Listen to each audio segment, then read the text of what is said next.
नमस्ते दोस्तों, स्वागत है हमारे YouTube चैनल में।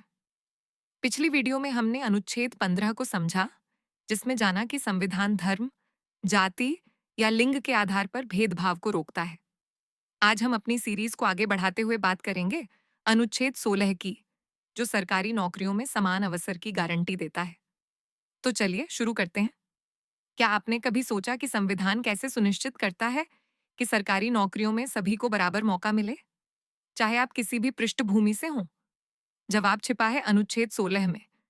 इसे समझने के लिए 5 मिनट रुकिए हमारे साथ। अनुच्छेद 16 कहता है, राज्य के अधीन किसी भी रोजगार या पद पर नियुक्ति के लिए सभी नागरिकों को समान अवसर होगा। कोई भी नागरिक केवल धर्म, मूल वंश, जाति, लिंग, जन्म स्थान या निवास के आधार पर इन अवसरों से वंचित नहीं किया जाएगा।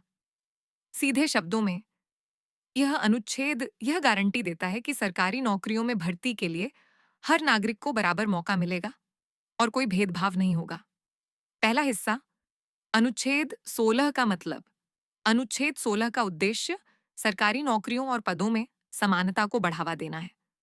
यह कहता है कि चाहे आप किसी भी धर्म, जाति, लिंग या क्षेत्र से हों, आपको सरकारी नौकरी के लिए समान अवसर मिलेगा। साथ ही यह अनुच्छेद कुछ अपवादों की अनुमति देता है, जैसे आरक्षण, ताकि समाज के कमजोर वर्गों को विशेष अवसर मिल सके। दूसरा हिस्सा, ऐतिहासिक संदर्भ। जब संविधान बनाया गया, तब भारत में सामाजिक और आर्थिक असमानताएं बहुत थीं। कई समुदायों को सरकारी नौकरियों में मौके नहीं मिलते थे, खासकर दलितों, आदिवासियों और अन्य पिछड़े वर्गों को। अनुच्छेद 16 ने यह सुनिश्चित किया कि हर नागरिक को नौकरी के लिए बराबर मौका मिले। डॉक्टर बाबा साहब आम्बेडकर और संविधान सभा ने इस अनुच्छेद के जरिए सामाजिक न्याय की नींव रखी, जिसके आधार पर बाद में आरक्षण नीतियां बनी। तीसरा हिस्सा, आज की प्रासंगिकता। अनुच्छेद 16 आज भी बहुत महत्वपूर्ण है। यह न केवल भेदभाव को रोकता है, बल्कि आरक्षण जैसे प्रावधानों के जरिए सामाजिक न्याय को बढ़ावा देता है।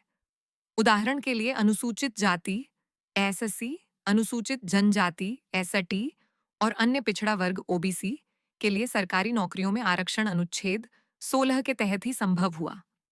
सुप्रीम कोर्ट समय समय पर यह सुनिश्चित करता है कि आरक्षण और समानता का संतुलन बना रहे।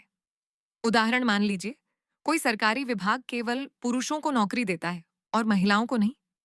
यह अनुच्छेद 16 का उल्लंघन है और आप इसके खिलाफ अदालत में जा सकते हैं। दूसरी ओर, अगर सरकार एसएससी एसटी के लिए आरक्षण देती है, तो यह अनुच्छेद 16 के अपवाद के तहत जायज है, क्योंकि यह सामाजिक न्याय के लिए है। तो दोस्तों, अनुच्छेद 16 भारत के संविधान का एक मजबूत स्तंभ है, जो सरकारी नौकरियों में समानता और सामाजिक न्याय को सुनिश्चित करता है। अगली वीडियो में हम अनुच्छेद 17 को समझेंगे, जो अस्पृश्यता के उन्मूलन की बात करता है। अगर आपको यह वीडियो पसंद आया, तो लाइक करें, चैनल को सब्सक्राइब करें और बेल आइकन दबाएं, ताकि आपको हर नई वीडियो का नोटिफिकेशन मिले। कमेंट में बताएं, क्या आप चाहेंगे कि हम किसी खास अनुच्छेद को जल्दी कवर करें? मिलते हैं ना अगली वीडियो में। जय हिंद।